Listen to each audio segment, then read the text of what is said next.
The paper, Environmental Diplomacy from Transnational Policies to the Role of Ambassadors, the Contribution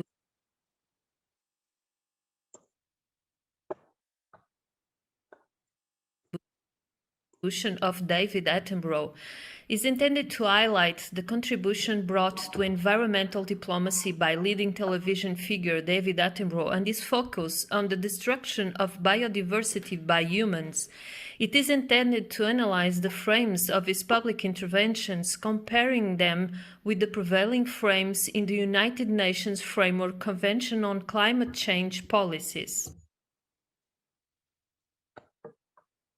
Several players, including states, corporations, civil society organizations and groups, gather around environmental issues to discuss them and forge guidelines to raise awareness and change behaviors. Screen presentations such as film and television are used to promote environmentalist ideals in the hopes that if audiences are entertained, then perhaps these narratives can subtly influence thinking and behavior. Despite its importance of popularized media raising awareness and educating audiences, it fails to point out the role and the responsibilities of government and other power structures, and the inadequate addressing of government's actions and policies necessary to mitigate or prevent threats to the environment.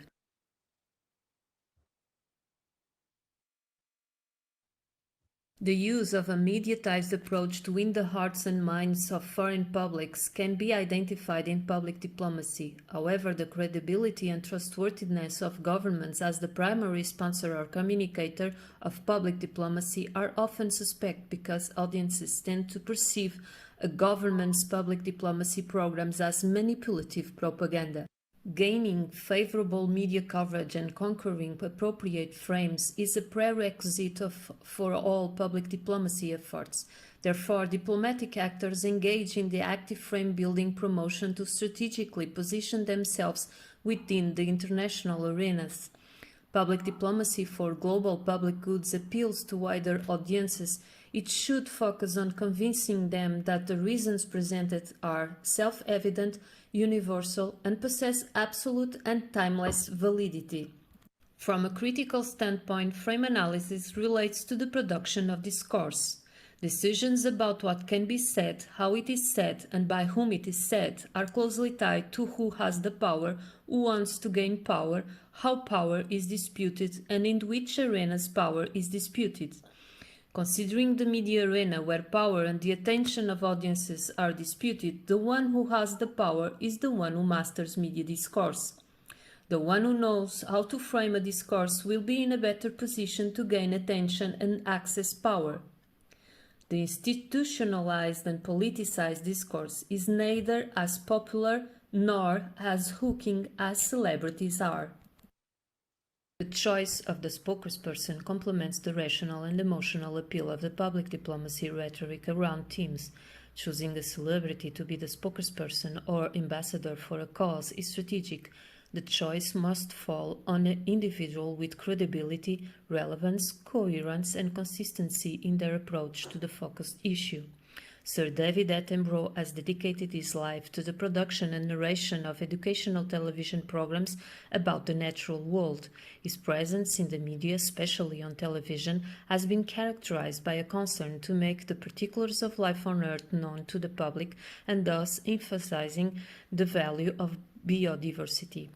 Attenborough has become involved in denouncing man's responsibility in the climate crisis, taking advantage of his high media profile and somehow impersonating the imperative of responsibility invoked by Jonas.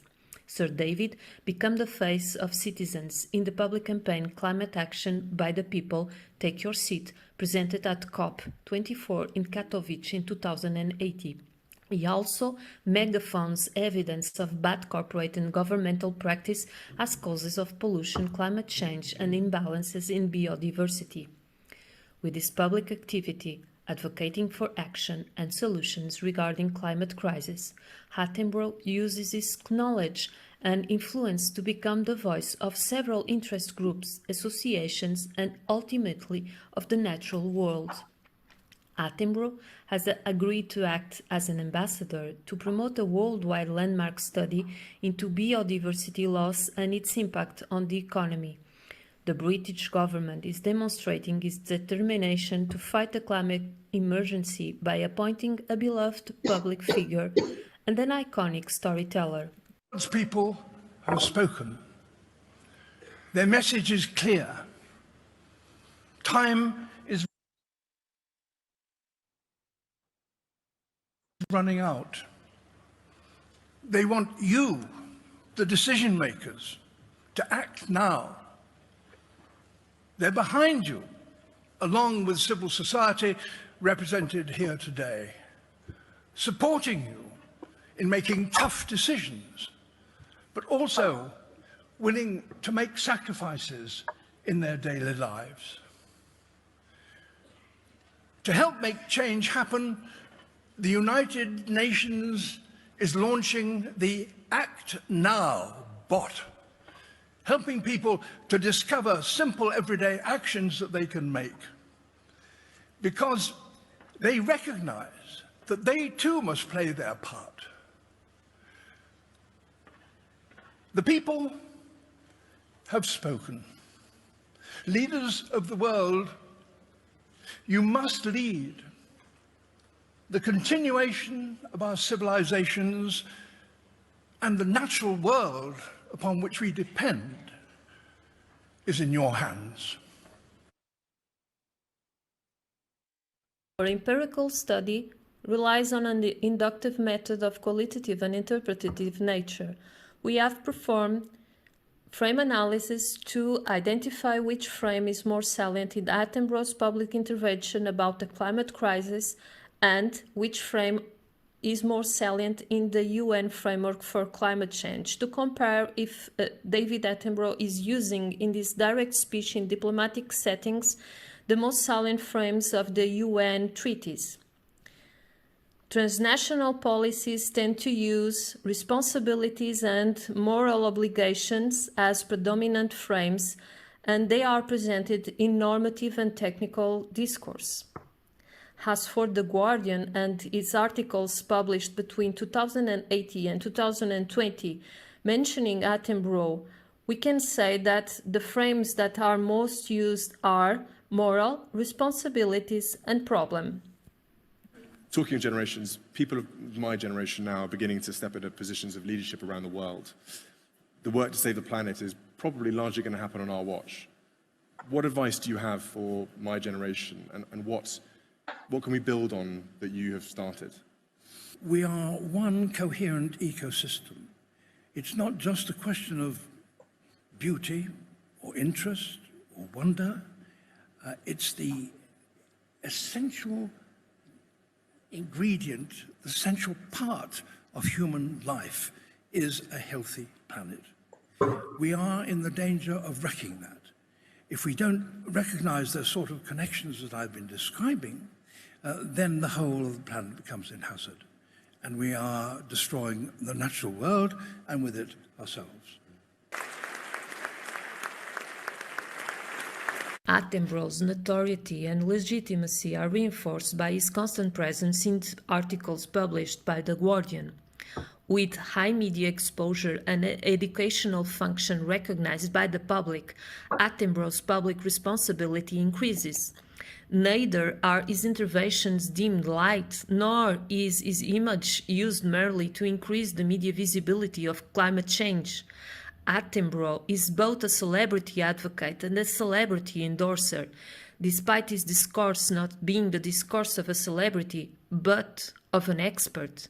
He both gains publicity and calls to action in an educative and assertive way, fostering to moralize everyone, since everyone is responsible for environmental degradation. There may be a coincidence in the text frames used in the United Nations diploma and in Attenborough's public interventions in civil, political, and diplomatic settings. There is no coincidence whatsoever in the discourse and in the effective communication of the subject. We dare to underline that if the aim is to call the public's attention and demand civil actions to tackle the climate crisis, then Attenborough is the one who speaks according to the required ritual. His ethos allows him to foretell the future with authority and to enunciate the message with the right form and sense.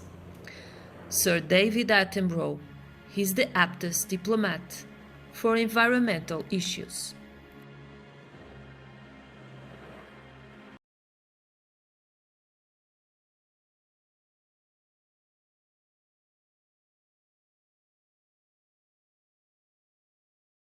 Hello everybody, my name is Camelia Cmeciu. I'm from the University of Bucharest, Faculty of Journalism and Communication Studies.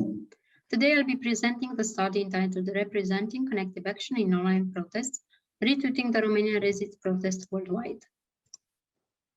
The development of social media brought a growth of protests worldwide, and Romania is no exception to this. The greatest anti-corruption uprising took place in 2017, and more than 600,000 offline participants participated in this protest. The resist hashtag became the main symbol of the protesters. The Romania resist protest started at the end of January 2017, when the government adopted an emergency decree meant to amend the penal code. It included the pardoning of several politicians prosecuted for corruption, one of them being the leader of the Romanian governmental party. The first day of the protest, more than 5,000 people attended, and mass rallies actually took place on a daily basis. On the 5th of February, almost 1 million people assembled across the country.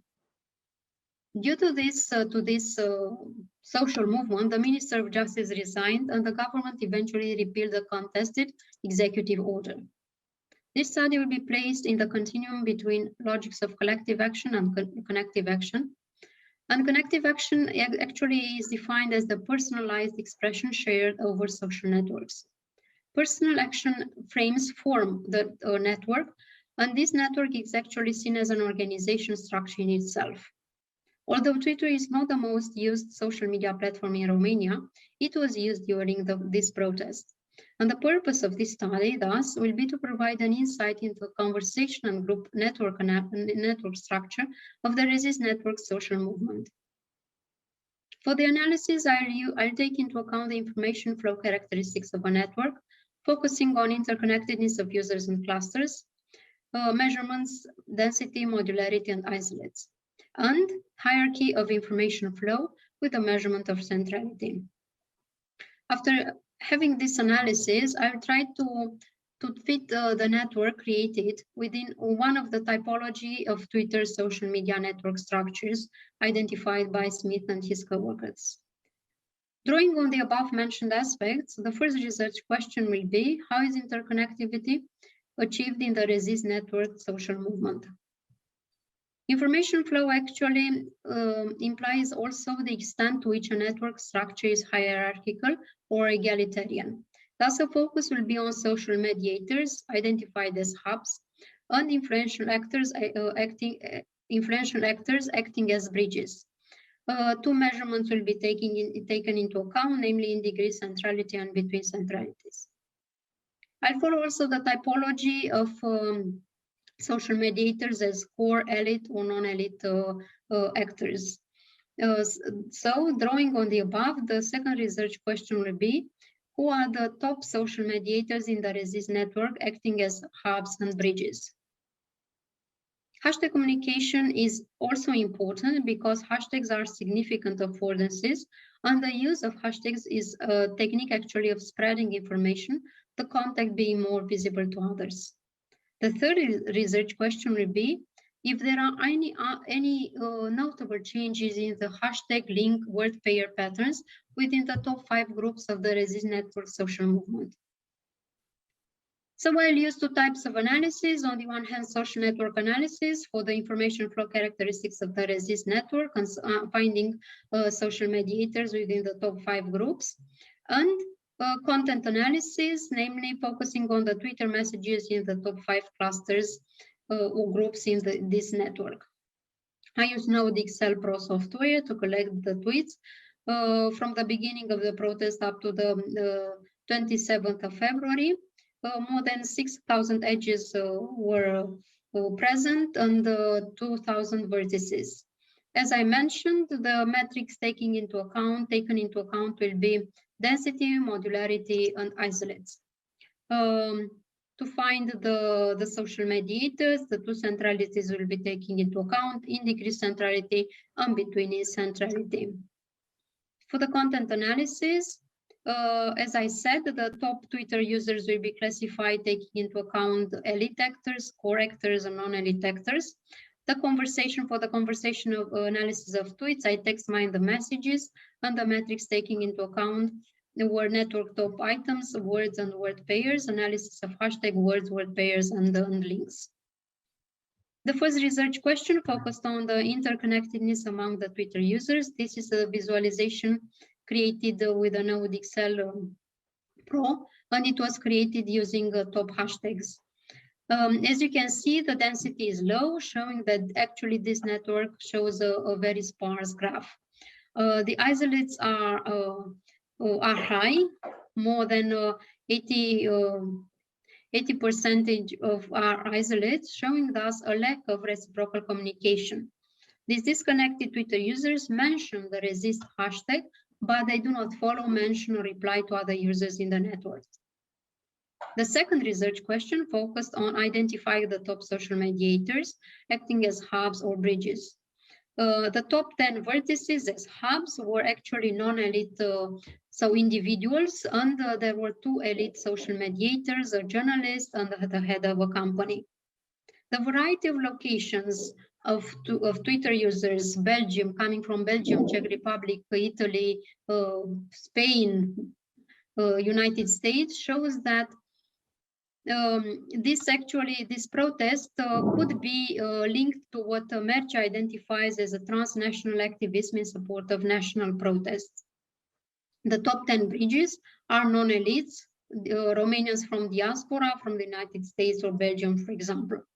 Although the high number of isolates in the resist network might demonstrate the brand cluster quality of this network, I consider that since the first 5 groups are densely connected, the network could be considered a community cluster.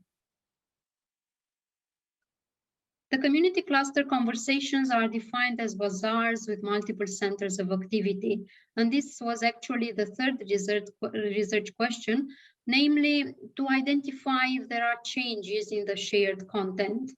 A high level of topic overlapping could be observed. The common hashtags across the 5 groups actually focused on 3 main themes: unity through various geographical markers, a general feeling of disappointment, and live action protest reporting.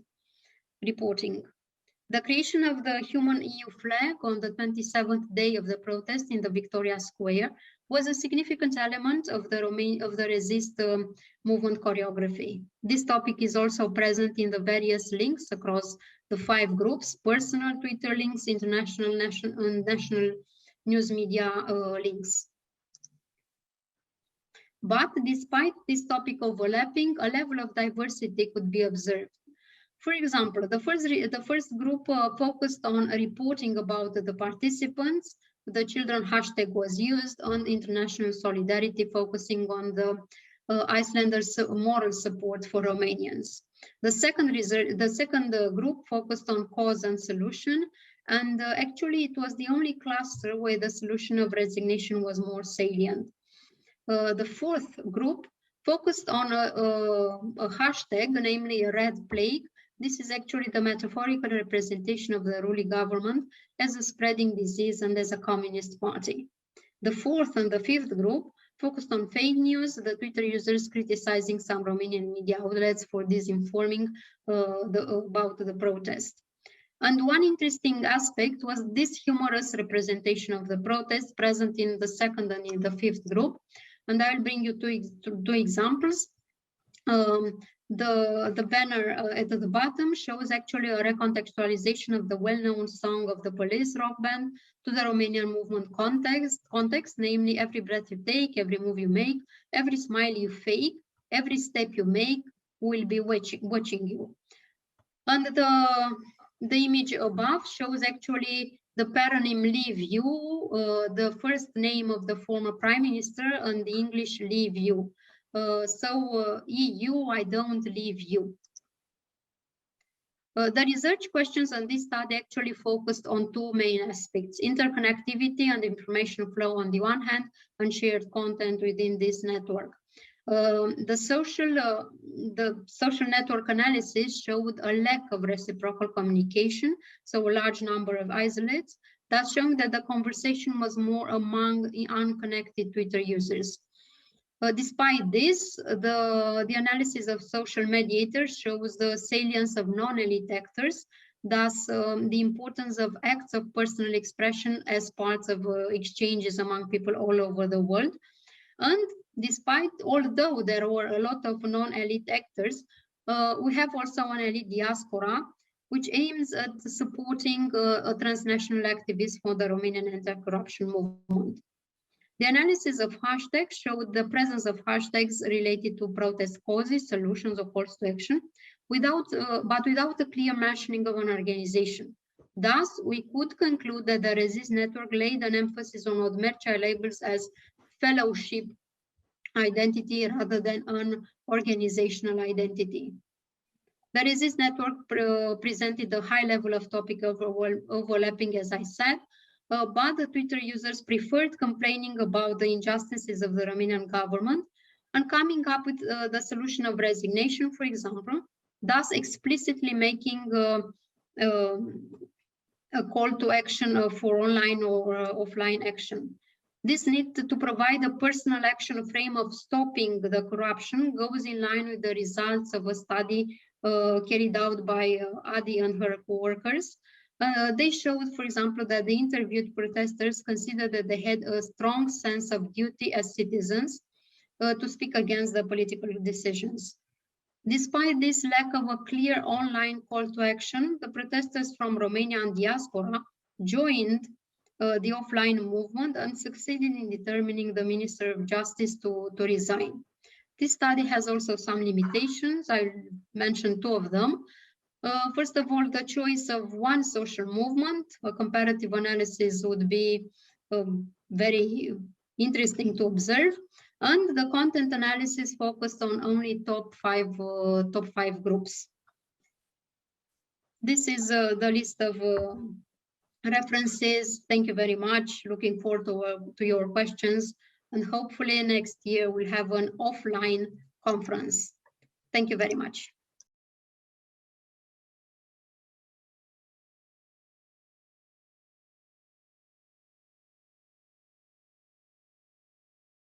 Hello everyone, and thank you very much for giving me the opportunity to present some of my research findings to MARPE Diplo Conference. My name is Raluca Moise and I am lecturing public relations at the University of the Arts of London.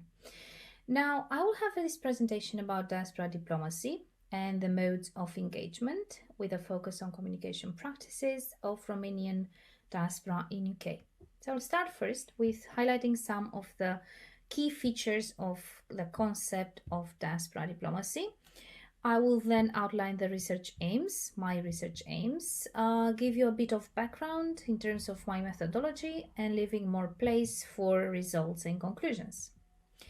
So I draw from these studies which have conceptualized diaspora diplomacy this intersection between digitalization and democratization of public diplomacy. And just as such, I also think that diaspora diplomacy is more perceived as a soft power by which individuals, pressure groups, or advocacy NGOs, in a direct or indirect manner, they negotiate different interests and agendas. And there is great scholarship out there, such as Cornego, McConnell, and Dola. So my broader purpose of my research has been to map the existent modes of engagement used by both individual and organizational actors of Romanian diaspora community in UK. And then I focused on describing and interpreting how members of Romanian diaspora in UK create a space of mediation, representation, and advocacy between the audiences that they aggregate and the institutions of the host society. And I focus specifically on the engagement through communication practices. Now, my methodology can be summarized as descriptive studies, and so I collected a lot of public online data from websites, blogs, public social media accounts, media outlets also, and I looked for those online documents that could have provided me with relevant and thick information regarding the communication practices of Romanian diaspora in the UK. And the first mode of engagement that I identified is this mediation, and mediation as a mode for identity building. Now, what does this mean exactly is that I identify these concerted public efforts to socially construct an identity of itself and about itself as a diaspora community. Who are we as Romanians in UK is a constant theme which I identified as being extremely important in the online sphere, and not just online sphere. And the first case study presents a media event where Romanian diasporic members have come together and they advocated publicly for a more responsible representation of Romanians at the level of UK public sphere. So what happened exactly is that in November 2020, Oana Gurău, which is also a Romanian, a member of Romanian diaspora in UK, she posted on her social media account a photograph taken in one of Tesco supermarkets depicting signs which were warning the would-be Romanian thieves of prosecution. Now, these signs have already been used in 2019 and they were produced by the local West Mercia Police Department in a local campaign which aimed to decrease criminality levels. Now, the sign was written in Romanian and the message was shoplifters caught will be prosecuted. So immediately, this Oana's post has then informally mobilized a body of non-government discursive opinion, ranging from individuals of common members of Romanian diaspora in UK, up to the point where the story has been then covered by UK liberal media, by Romanian national media. There have been a lot of positions taken by Romanian institutions as well. So we saw in this kind of cases, because of course this is not a singular case, we've seen this capacity of Romanian diaspora community to aggregate and to form a single public ethnic body, defining itself as a community and building this counter-narrative through both mass media and online media. And now the second form of engagement that we identified is political representation. But again, political representation for what or with what purpose? And I think that one of the most interesting aspects is that we see the way that Romanian diaspora in UK defines itself through political representation for building social legitimacy and public credibility. And you might say that this is a purpose which any diaspora is trying to achieve, and you definitely will be right. But Romanian diaspora in UK has this distinct mode of expression through its network type of configuration, with extended bridging links which reflect a high relational capacity. So the Romanian diaspora in UK is highly different from the other diasporic communities, because civic initiatives with transnational impact have become a practice and are more prominent than in other countries. And this is my contribution to this mode of engagement, because I identify this kind of organizations or groups, advocacy groups, which function as a center, and then they have developed these bonding and bridging links as well, where you see, so this map shows us how Romanian diaspora community in UK, as it is the case with this organization, as it is called DOR, Romanian Diaspora, which is an advocacy NGO, through its network of organizations, mostly operating at local level and transnational level, but they are connected through online communication and bridging linkages such as collaborations, partnerships, etc., how they can build a localized political representation and become advocate for diasporic specific related issues, contributing to the shaping of local and, as you'll see right now, national agenda. And this is how we get to practices of advocacy, because this is an example of how this network configuration was mobilized for changing the policy on ethnicity representation in Census 2021. So initiated by the advocacy group, which is called Romanian Women in UK. This group has advocated for introduction of Romanian ethnicity amongst the existing options in Census 2021. And this stage of the campaign has been then complemented by a coordinated effort with the other organizations and host society institutions to inform and educate Romanian residents regarding the necessity to participate into the national census. Now, we have two sorts of conclusions. Of course, many other can be drawn, but we think that these are the most important so far. So first, we see this increased awareness of this ethnic body or aggregate identity. And this question, what does Romanian diaspora in UK mean? We can see it more and more present, coagulated, coordinated from online Facebook groups, advocacy NGOs to media and online transnational public spheres. Then we see these collaborations between grassroots advocacy NGOs and academics, which have led to publication of research reports about Romanian diaspora in UK. However, we still don't know how these initiatives or all these modes of engagement have an impact on the dominant public sphere. So how exactly British media still frames issues related to migrants. And we fully don't understand the impact on community level, which of course influences social integration and inclusion of migrants. And the second conclusion is that we identify these intersectional forms of agency between individual, online, and advocacy organizations at grassroots, national, and transnational levels. And we saw that mostly in the field of representation, Romanian diaspora in UK has a very strong presence. And another partial conclusion here is the fact that we see these spontaneous and reactive practices being replaced more and more by proactive and strategic actions. However, we still identified a lack of coordination between social services community NGOs and advocacy grassroots NGOs.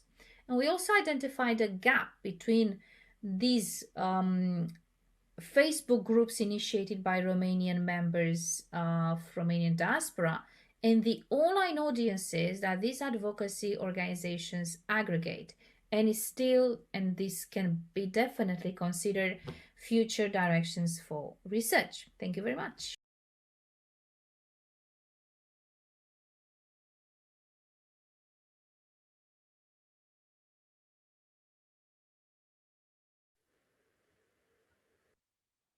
Hello, my name is Anca Anton. I'm from the University of Bucharest, and I'm very happy to be presenting at the MARPE conference.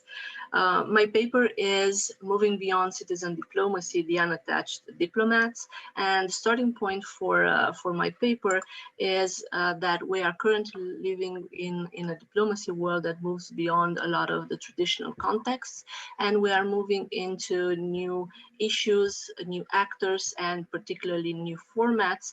One of these formats is public diplomacy, citizen diplomacy, where the citizen stays at the center of the diplomatic efforts, either as a target or as a component.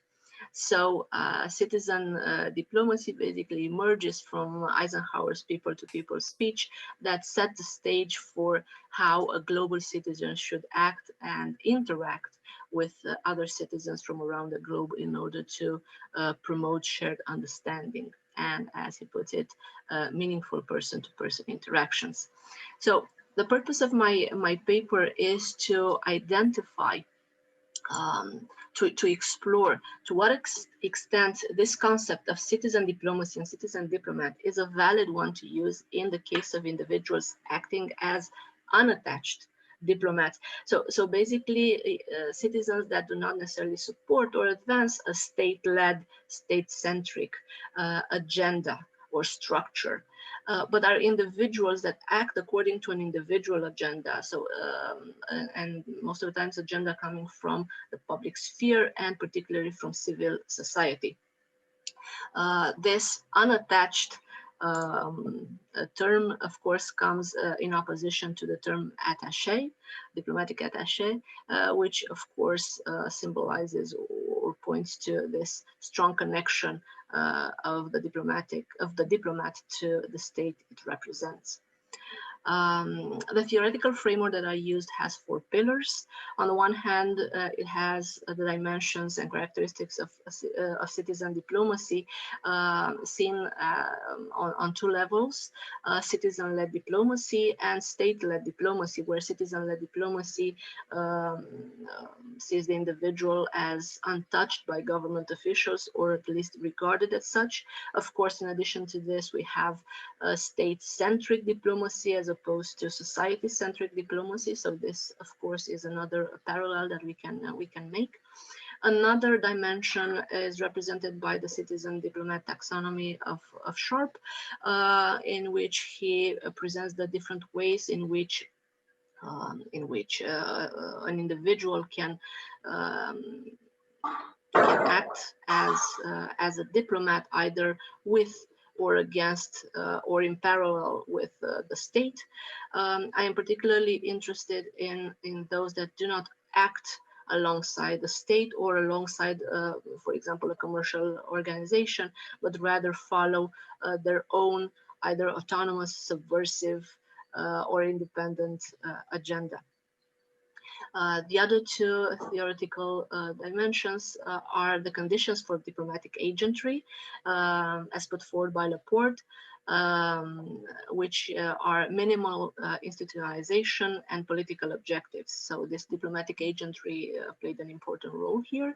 And the other dimension, the 4th one, is this trifecta of diplomacy that we explored in the MARPE Diplo project of public diplomacy, organizational diplomacy, and the one I'm interested in this paper, civil society diplomacy, as civil society diplomacy is defined as having the initiator, a civil society actor.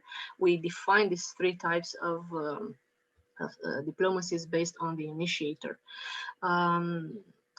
So the civil society diplomatic actor is a non-state actor, but a particular type of non-state actor, and the unattached diplomat is a particular type of that. The research questions basically focused on the profile of the unattached diplomat and how that profile compared to the state-attached diplomat, so the traditional diplomat, and the organizationally attached diplomat. The method that I used is a comparative multiple case design focused on descriptive case studies, and these case studies were selected based on this definition of citizen diplomats put forward by Cooper, but the analysis dimensions that I looked at were representation, legitimacy, interest, policy impact, and relationship with institutionalization. I use various information sources, from interviews to media articles to transcript of speeches to, for example, social media activity. The case studies that I use are rather known. I was more interested in their dynamic. So we have Malala, Greta, Bill Gates, and Alicia Garza. The last one is maybe a little bit less known than the other ones, but she is one of the initiators of the Black Lives Matter movement. So in analyzing these case studies using the dimensions that I told you about, I reached some dimensions, some characteristics of the unattached diplomat. It is specific to civil society diplomacy. It is not engaged in state-led public or citizen diplomacy, so it is unattached to a state initiative, but it can go into this type of configuration in case it needs to. It has a certain dedication to a cause that transcends different forms of institutionalization. It may need this institutionalization for representation, but it will not be a defining trait of their their identity. So the unattached diplomat might cooperate with the state, but it will not be the fundamental or the defining trait of their identity. So they will not be forever known for their work with the United Nations or as a United Nations ambassador or something like that. Another aspect still related to this relationship with organizations is that the unattached diplomat is always the source of the organization in case they consider they need an organization, not the agent. As the traditional diplomat is or the organizational diplomat is. So that means that they have some organizational mobility, but personal legitimacy. In addition, the unattached diplomat is very visible in the public sphere, in social media. They use social media a lot. Is usually perceived as authentic. And the interest is private, but it is anchored in public interest, in the interest coming out of a civil society. The unattached diplomat is an individual, not an organization, and it may very well be a celebrity, or they might become celebrity-like. Their power is a network power, not a system power or an organizational power. And their impact on policy making and governance is unfortunately low, with the exception of autonomous agents that have the benefit of financial power. Here you can see a comparison between the unattached diplomat and the traditional diplomat, as well as the organizational diplomat, based on various dimensions. What sphere, what type of structure they are specific to, how they engage, or if they engage in state-led public or citizen diplomacy. This dedication to the cause, I found it defining for the unattached diplomat, because it is essential for an unattached diplomat, but it is only useful, not necessarily required, for a traditional organizational diplomat.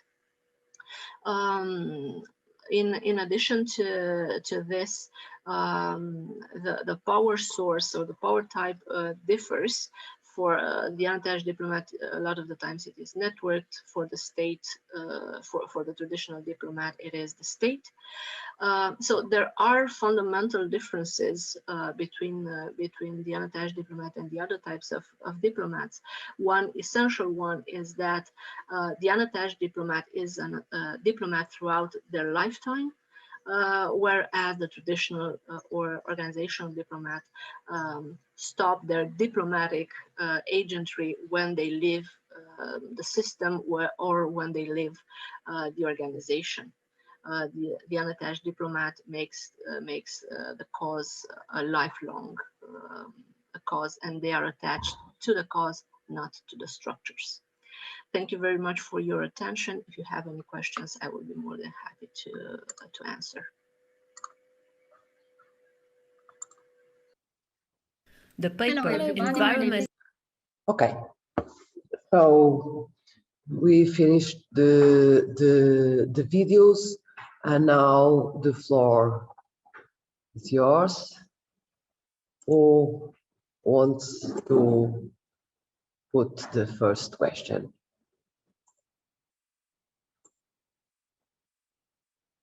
We have all the authors here, so please be my guest. Raluca, you please.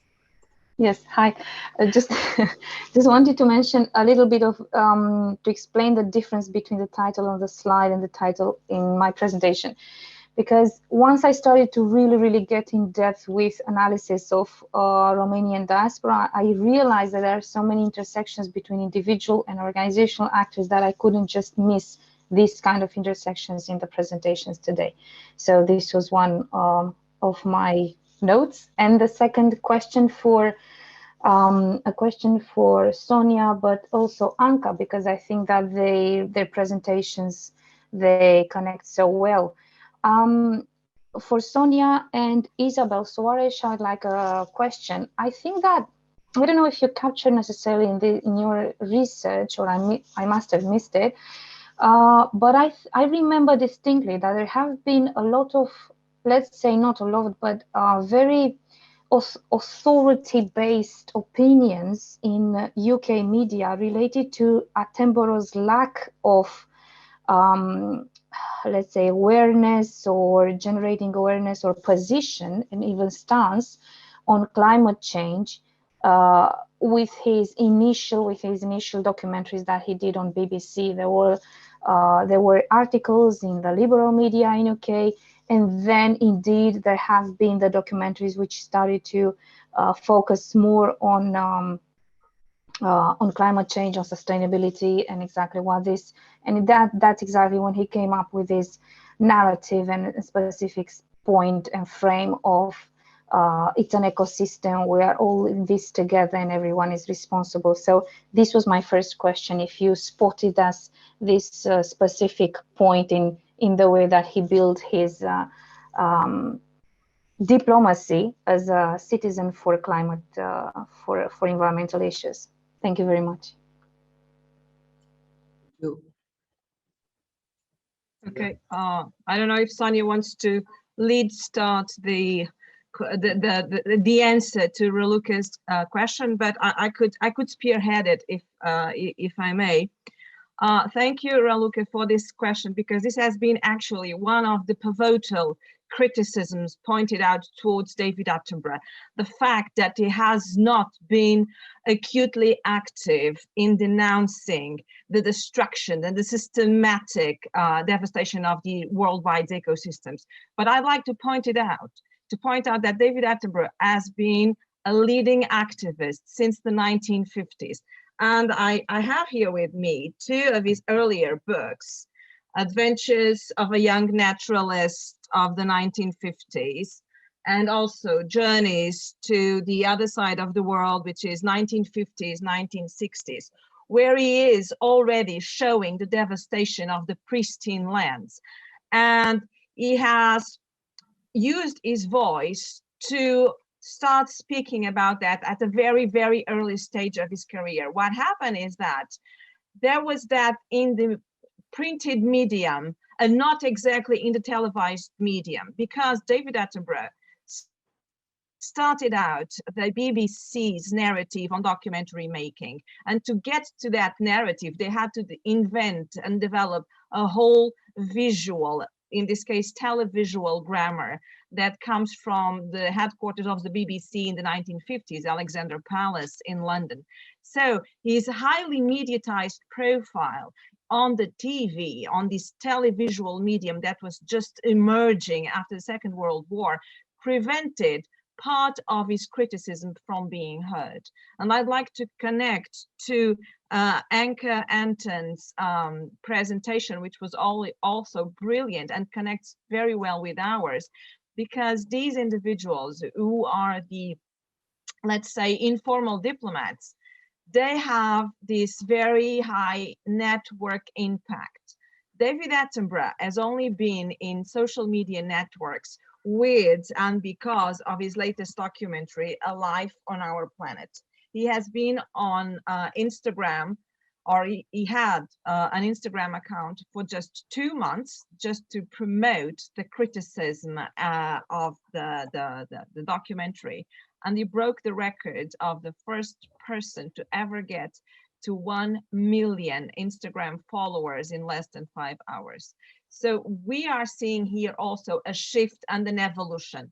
It was a critical of the devastation of the environment from very early on. However, the televised medium was using a distinct narrative, and it has been progressively changed to the point that today he's the leading natural activist on the planet. I hope this has somehow highlighted your question, Raluca, and thank you so much. No, absolutely. It was very interesting seeing how exactly you included in your research exactly these different narratives. Thank you so much. You're welcome. Thank you. So, If I may If I may build up on that just a little bit, because yeah, the papers are connected. I think that when looking at diplomats, individuals acting as diplomats coming out of the civil society, we need to use different patterns of analysis and different modes in order to analyze them and their actions, different from how we look at state diplomacy or corporate diplomacy, organizational diplomacy, and so on and so forth, because they will not act as such. So by the standards of traditional diplomacy, by the standards of organizational diplomacy, they are all over the place. Right? They are not necessarily consistent. Sometimes they may contradict themselves some by their words or by their actions. But we have to understand that these are emerging forms of diplomacy, and they are searching for their standing, for their format, for their form. If we look at individuals coming out of civil society performing diplomacy, we will see a decade by decade evolution, transformation. So I'm to some extent sorry that Nicole is not here from yesterday, because he is a historian, could have brought some more nuance to this. But I do think that we are moving towards more nuanced forms of civic diplomacy and civil society diplomacy performed by individuals, and it will be very interesting to see how they are configuring their role and their profile as diplomats in opposition to traditional diplomacy. Yeah, thank you. Okay, so more question?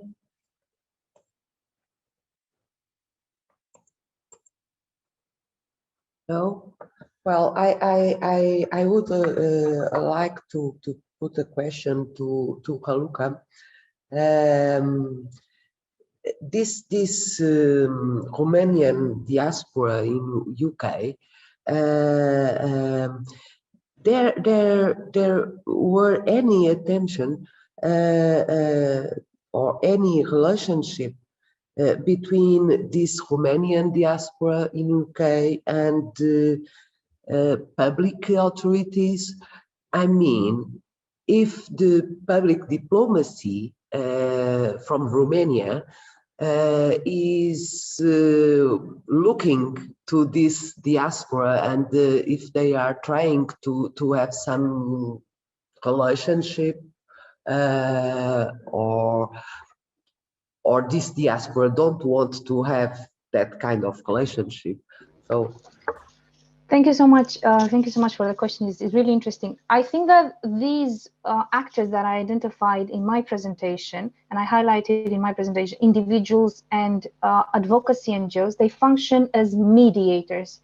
So this means that they feed from and they draw from what is happening in Romania, and this is definitely a connection to Camelia's research, for which I would like to thank her very much, because this definitely informs my research as well. What do I mean by that? So, for instance, this specific organization that I presented, the MAP, DOR, it's actually, it initiated and it emerged from the protests that have been taken place in Romania. So it started as a reaction to what happened in Romania, because they wanted to project a better image of Romanian and Romanians in UK in comparison to how it was actually, how Romanians were depicted in UK media. And secondly, to your question, it definitely collaborates. It collaborates on a common basis, let's say, or on a regular basis. Collaborates with civil society in Romania, with government institutions such as Ministry of Foreign Affairs, but in the same time, as I said, with the Census 2021 campaign, it actually collaborates with host society institutions, public authorities, local councils. So it definitely functions as mediators, and mediators from these Romanian national structural institutions, government, but also civil society, and with local and national host society institutions. So I see this kind of extensions, and if my question and my definitely question was, how do they do it? Because this is a very small organization. I mean, these are very small advocacy organizations. And they actually, they can do this because they have this kind of networks, and they have this kind of collaborations and partnerships with other advocacy NGOs, which are also Romanian initiated, founded by Romanian residents in United Kingdom. Some of them are already have double citizenship. So it's, and through these collaborations and these partnerships, what they do, I mean, technically, when they start a project, for instance, or a campaign, and they don't have the resources, or they don't have the capacity to actually follow it up or develop it even more, they bring on these partners, such as Romanian Women in UK and other Eastern European hubs and Eastern European organizations, so that they can do together, and they allocate and they distribute responsibilities and tasks between themselves. So what I see is definitely as these centerpiece or center-placed organizations, which take a center place in function of the issue, in function of what do they actually try to convey, and what is a strategic objective that they actually want to achieve. So it's both. It's absolutely both, and they do it on a regular basis. They develop projects. They are very, very much involved in this mediating role, and they actually self-define themselves, because that was one criterion function of which I selected them. They define themselves as ambassadors of Romania in UK. Thank you very much. Okay. Any question more from the audience? So I will just leave one. It is attention. Thinking on what Jim McNamara talked with us this morning. My question for all of you is: any of these? Do you know if any of these citizens is working with any PR agency?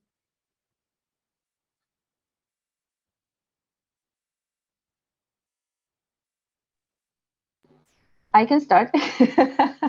So no, not necessarily. I mean, not even the individuals that I mentioned in the first case study, which actually they have this extensive network of relationships, interpersonal relationships or professional relationships, and they activated journalists, and they activated. So it's kind of, I think, that definitely feeds from another concept, informal PR. They master and they know these, they have these skills, they have this knowledge of how to do PR without knowing that they're doing necessarily PR.